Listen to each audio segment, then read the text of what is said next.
Ons bou op ons vorige sessie en nou gaan ons verklaringe maak en vasstel. As deel van ons daaglikse praktyk, dat ons dit daagliks kan uitleef, sodat ons met eenvoudige stappe 'n lewe van vrede, doel en vreugde kan leef, in lyn met wie ons werklik is, nie wat die wêreld of situasies ons maak om te wees nie, nê. So hier is die volgende stappe om daardie lewensverklaringe te bou. Stap 1. Gaan kyk na skrif of stories of beelde wat jou regtig roer.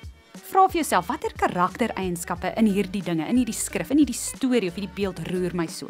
'n voorbeeld is byvoorbeeld, jy lees in die skrif oor Ester se braafheid.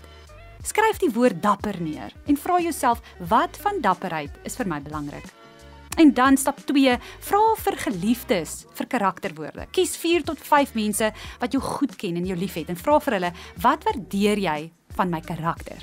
Nie van my vaardighede nie, my karakter. Jy soek nie komplimente oor wat jy doen nie, maar waarhede oor wie jy is. En dan lees daardie woorde wat jy teruggekry het en laat dit insink. Vra jouself, wat bevestig dit oor my? Watter waarhede versterk dit in my? As jy gehoor het, jy is betroubaar. Dit kan 'n verklaring raak soos ek is vertrouenswaardig en gegrond. En dan stap 4, vra jouself, wat waardeer ek van myself?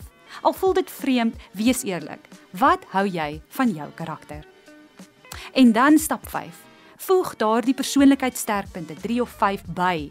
Onthou jy, ons het 'n vorige sessie dit bespreek, jy dalk die 16 personalities profiel gaan doen aanlyn en voeg daardie top 3 tot 5 sterkpunte by jou verklaringswoordelys. Dit kan voorbeelde wees soos jy's oplettend, entoesiasties of kreatief.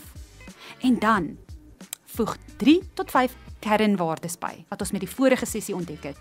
Kies daardie top 3 tot 5 kernwaardes, byvoorbeeld braafheid, groei, integriteit en voeg hulle by jou verklaringswoorde. Nou het jy 'n hele lys verklaringswoorde en hier is 'n paar wenke om daardie woorde in verklaringe te verander. Wenk 1. Praat in die teenwoordige tyd. Sê ek is dapper, ek bring lig. En fokus, wenk 2, fokus op wat jy wil hê, nie op wat jy nie wil hê nie. In plaas van om te sê, ek is nie bang nie, sê, ek is dapper. En dan wenk 3, fokus op eienskappe wat jou help om die lewe en verhoudings te navigeer. En dan, hou dit kort en kragtig. As jy jou verklaring het, my persoonlike voorbeeld is, ek hou daarvan om te begin, it is well with my soul, want daardie frase anker my, en dit herinner my van my waarde.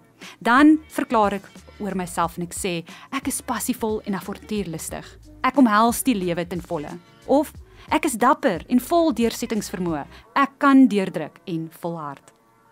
Nou is dit jou beurt, gaan maak jou verklaringe en onthou, plak dit op teen 'n spieël, teen jou yskas, by jou stuurwiel, sit dit op jou skerms. Dit is hoe jy jou brein sagkens herbedraad, een waarheid gevulde woord op 'n slag.